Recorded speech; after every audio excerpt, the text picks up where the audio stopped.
자, 우리 옆에 분들과 인사하기 원합니다. 오늘 정말 잘 오셨습니다. 자, 은혜 받기 원합니다. 오늘은 예배 시작 전에 제가 좀 긴장을 했습니다. 그 성도님들이 너무 안 오셔가지고, 이제 한 두 분 앉아 계셔가지고, 이제, 오늘은 조금 빨리 끝내야 되나 했는데, 이제 딱 기타를 대니까 여러분들이 나오시는 바람에, 더 은혜롭게 찬양할 수 있었던 것 같습니다. 아무쪼록 이 자리에 참석한 여러분들이 들어올 때는 여러 가지 근심과 걱정을 가지고 왔을지라도 돌아가는 발걸음 가운데 주께서 주시는 평안과 기쁨을 누리시게 되시기를 주님의 이름으로 축복합니다. 자, 교회를 다니는 우리들은 보다 의롭고 지혜로운 삶에 대한 욕구를 가지고 있습니다. 자, 그러니까 우리는 하나님을 믿는 사람들이니까 세상 사람들과 똑같이 살아갈 수는 없다라는 것이죠. 자, 그래서 실제로 잠언서를 보니까 이런 말씀이 있는데요. 한번 들어보세요. 의인의 열매는 생명나무라, 지혜로운 자는 사람을 얻느니라.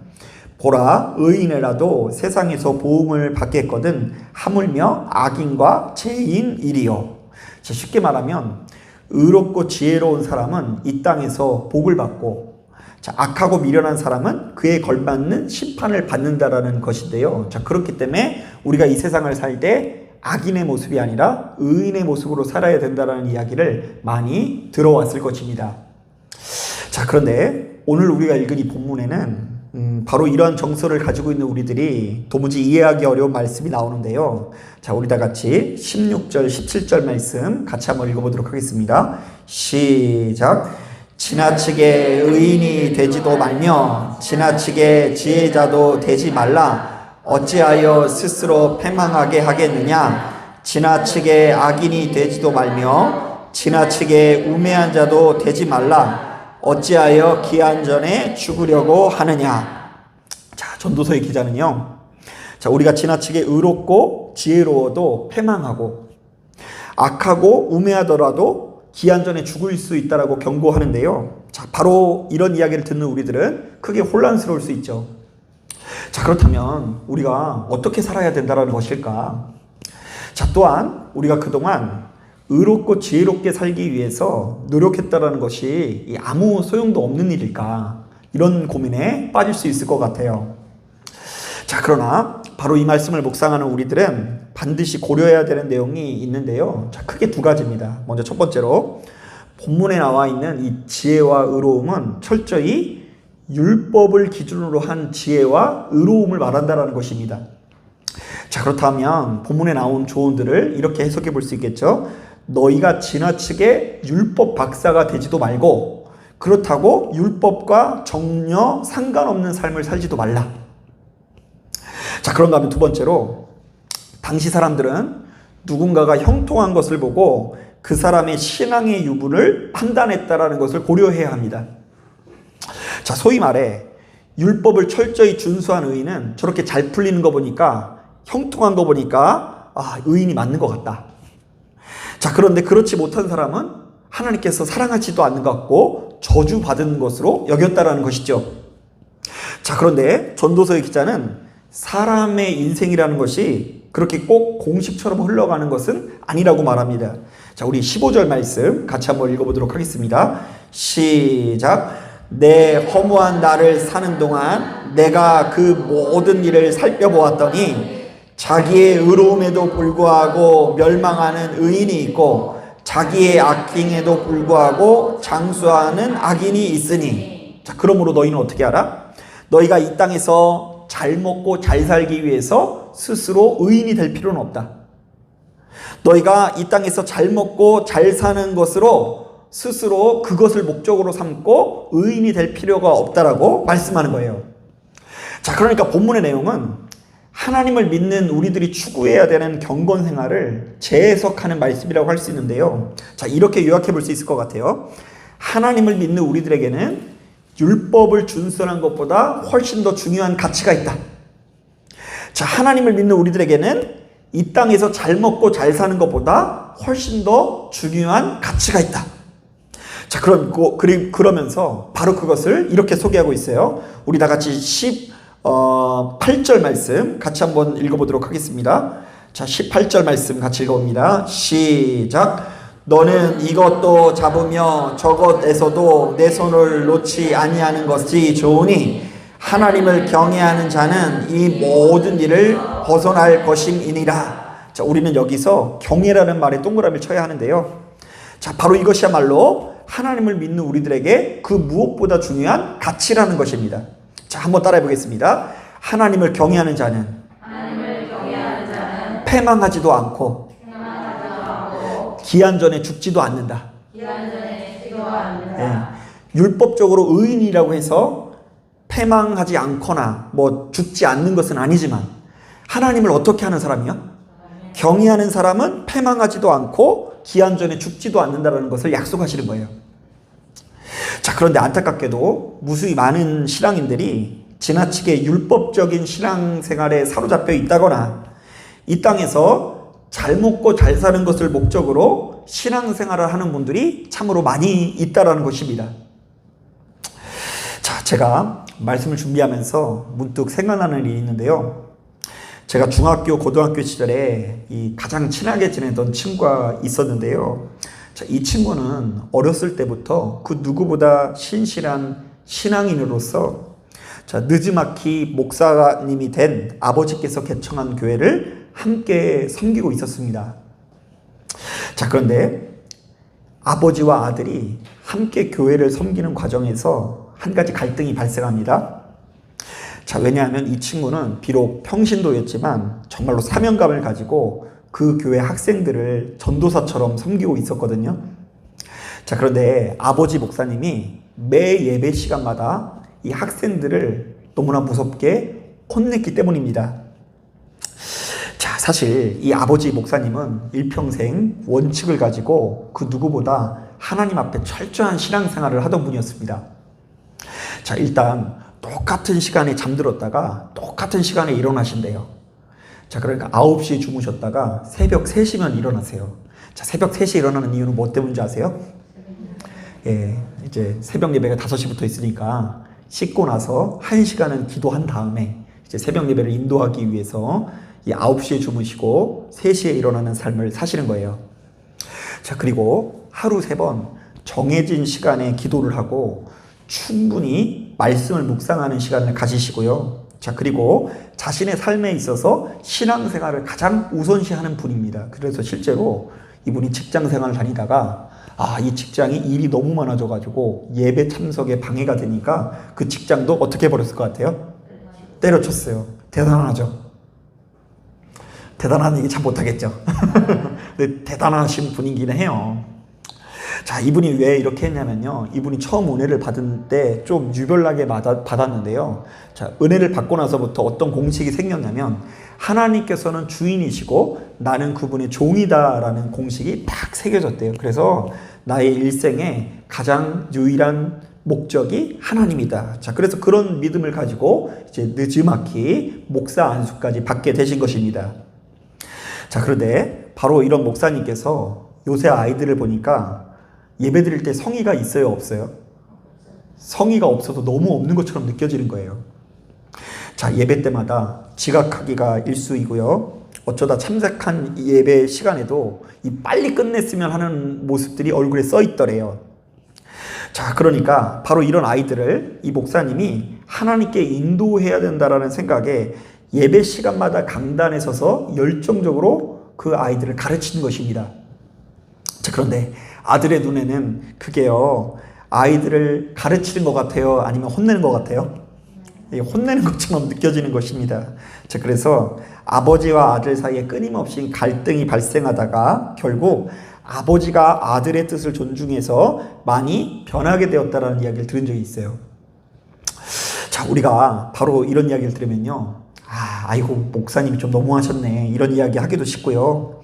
요새 애들한테 그렇게 하면 당연히 교회를 떠나지 이렇게 말하거나 평가하는 것은 쉬울 수 있어요. 제 3자의 이야기를 보면서 훈수디는 거 이거 충분히 가능한 일입니다. 자, 그런데 냉정히 말하면 우리도 역시 자신의 삶의 현장에서 바로 이런 모습일 때가 많이 있죠. 특히 좀처럼 따라오지 않는 나의 자녀 앞에서. 자, 좀처럼 신앙 안에서 살지 못하는 누군가 앞에서 매번 방탕하고 정욕 가운데 살아가는 주변 동료들 앞에서 우리도 역시 한 사람의 의인이 되어 누군가를 업신여기거나 못살게 굴 수도 있다는 이야기입니다. 자, 바로 그때 우리는 바로 이 말씀을 떠올려야 합니다. 한번 따라해 보겠습니다. 너희가 지나치게 율법 박사가 되지도 말고 율법과 전혀 상관없는 삶을 살지도 말라. 율법과 전혀 상관없이 그것을 전혀 안 지키는 사람도 망해요. 자, 그러나 너무 율법을 철저히 준수해서 바리새인들과 서기관처럼 돼도 망한다, 안 망한다? 네, 망할 수 있다. 바로 그런 종류의 메시지가 오늘 본문에 담겨 있는 것입니다. 자, 또한 이런 얘기도 있어요. 한 신실한 집사님께서 청년 시절에 어떤 기도원에서 밤새 기도하다가 잠깐 잠이 들었는데 너무나 생생하게 꿈을 꾸게 됩니다. 자, 원래 이분은 꿈을 안 꾸는 분이었는데 기도하다가 잠들어서 생생한 꿈을 꾸니 이거 누가 주신 꿈 같아요? 성령님께서 보여주신 꿈이라고 생각을 합니다. 자, 그런데 그 내용이 아주 좋은 내용이에요. 자신이 이 세상 그 누구보다 부유한 사람이 되어서 전 세계를 돌아다니며 복음을 전하는 꿈이었습니다. 자, 그러자 이 집사님께서는 제가 지금 말씀드린 대로 하나님께서 미래를 계시해 줬다는 생각에 너무 감사한 마음이 드는 거예요. 자, 그래서 지갑을 탈탈 털어서 감사 헌금을 마쳤는데요. 자, 놀랍게도 집회를 인도하시는 강사 목사님께서 그분의 봉투를 딱 보더니 순종해, 그러면 다 이루어질 거야, 이렇게 얘기하더래요. 놀랍죠?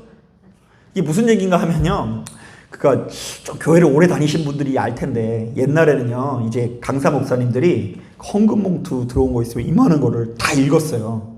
아세요? 다 읽었어요. 읽다가 그래서 그 중에 일부 어떤 목사님은요, 순간적으로 성령께서 알려주시는 감동으로 한마디 툭툭툭 하셨거든요. 근데 하필이면 그분이 꿈을 꾸고서 감사함을 들었는데 순종해, 그러면 다 이루어질 거야, 이러니까 이 집사님이 얼마나 놀랐겠습니까? 자기의 사정을 다 이렇게 적지도 않았는데 목사님이 어떻게 하셨을까? 자, 그래서 이 집사님께서는 그날 밤 꿈에서 본 내용들을 자신의 평생 비전으로 삼게 됩니다. 나는 결국 큰 거부가 될 것이다. 그러면서 전 세계를 돌아다니면서 복음을 전하게 될 것이다. 자, 그리고 조건이 하나 있는데 나는 순종하기만 하면 부자가 될 것이다. 아까 목사님 뭐라 그랬어요? 순종하라 그랬잖아요. 그 순종하기만 하면 부자가 될 거라고 여긴 거예요. 자, 그런데 이게 웬일입니까? 자신은 분명히 교회 일이란 교회 일은 다 도맡아 하고 그 누구보다 헌신하면서 기도하는데도 불구하고 부자는커녕 조금씩 가난해지는 거예요. 열받죠? 자, 그럼 그때마다 집사님은요, 하나님을 감동시키기 위해서 더 큰 헌신과 순종을 하게 됩니다. 왜요? 어떻게 하면 이루어진다? 순종하면 이루어지니까 지금 안 이루어지는 것은 뭔가 하나님께서 내게 더 큰 순종을 요구하신다는 생각이 드는 거예요. 자, 그리고는 그런 눈을 가지고 성경을 보니까 이런 말씀들이 눈에 들어왔다고 합니다. 내 시작은 미약하였으나 내 나중은 어떻게 하리라? 심히 창대하리라. 자, 그리고 창세기 말씀을 딱 펴니까 내가 너로 심히 번성하게 하리니 내가 내게서 민족들이 나게 하며 왕들이 내게로부터 나오리라. 하지만 이 집사님께서는 그 말씀을 붙들고 아무리 헌신하는데도 불구하고 약속한 것을 받지 못하게 됩니다. 자, 그리고 어떤 인생의 기로에 놓이게 되고 위기의 순간에 놓이게 됩니다. 자, 그래서 이제 벼랑 끝에 서게 돼요. 자, 그래서 막 기다리면서 하나님께 기도하는 거예요. 하나님, 내가 언제까지 이렇게 기다려야 됩니까? 도대체 내가 무엇을 해야 그때 본 그 꿈이 이루어집니까? 자, 그래서 그 기도를 열심히 기도를 했더니 이런 응답이 주어지더랍니다. 아브라함아, 두려워 말라. 나는 내 방패요 너의 지극히 큰 상급이니라. 자, 무엇이 상급이래요? 한번 따라해 볼게요. 나는 내 방패요 너의 지극히 큰 상급이니라. 아브라함에게 가장 큰 상급이 뭐라고요? 하나님이라는 말씀이 내려오더래요. 자, 그리고 성경을 탁 폈는데 하필이면 어떤 말씀이 펴졌냐면, 부하려 하는 자들은 시험과 올무와 여러 가지 어리석고 해로운 욕심에 떨어지나니 곧 사람으로 파멸과 멸망에 빠지게 하는 것이라. 돈을 사랑함이 일만하게 뿌리가 되나니 이것을 탐내는 자들은 미혹을 받아 믿음에서 떠나 많은 근심으로 자기를 찔렀도다. 자, 사랑하는 여러분, 마찬가지입니다. 우리가 바로 이런 이야기를 들으면, 아이고 집사님이 좀 어리석네. 자, 그렇게 부자 되려고 예수를 믿으면 어쩌나, 뭐 기복신앙은 나쁜 거다, 이렇게 말하는 거나 평가하는 거 참 쉬울 수 있어요. 자, 그러나 냉정히 말하면 우리도 역시 자신의 삶의 현장에서 이런 모습일 때가 참 많이 있죠. 하나님 여기까지 인도하신 거 참 감사하지만 앞으로도 인도해 주셔서 더 큰 돈을 주시옵소서. 이거 솔직한 우리들의 말이에요.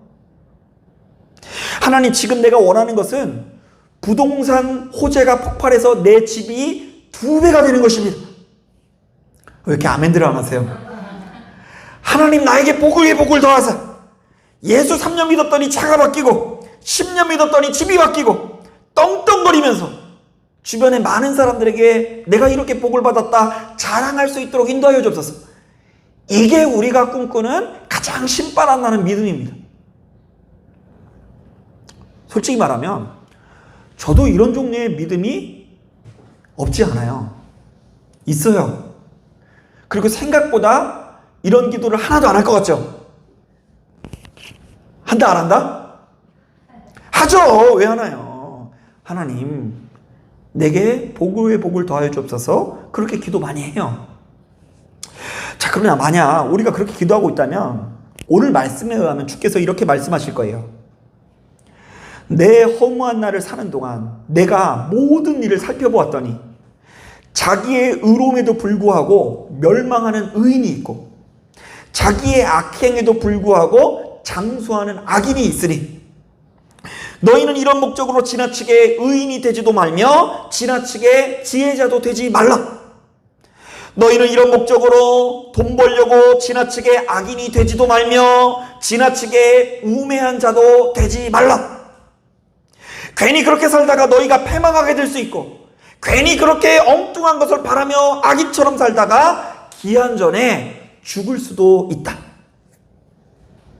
자, 그러면 우리가 어떻게 살아가야 된다고요? 아주 간단합니다.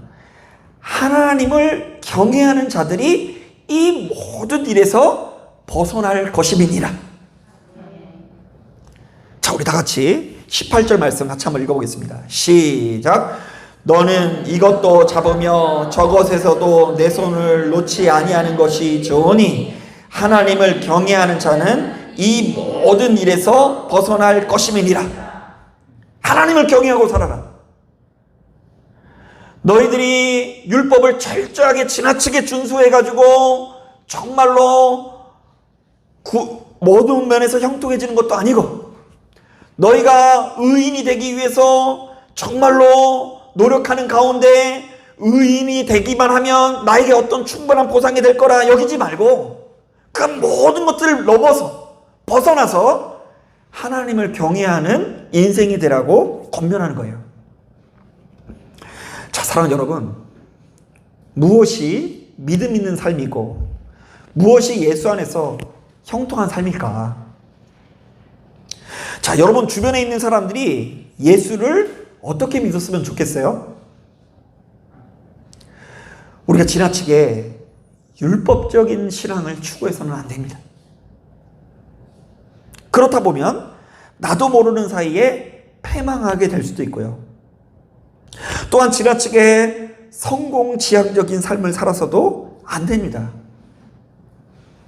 그렇게 살다 보면 마찬가지로 우리가 역시 패망할 수 있는 것입니다. 그러므로 우리는 어떤 경우에도 하나님을 경외하는 삶을 살아야 합니다. 바로 이렇듯 하나님을 경외하는 자가 모든 것을 뛰어넘고 환난과 고통을 벗어버리고 생명을 누린다라는 것을 깨달으시는 저와 여러분들이 되시기를 주님의 이름으로 축복합니다. 자, 기도하겠습니다.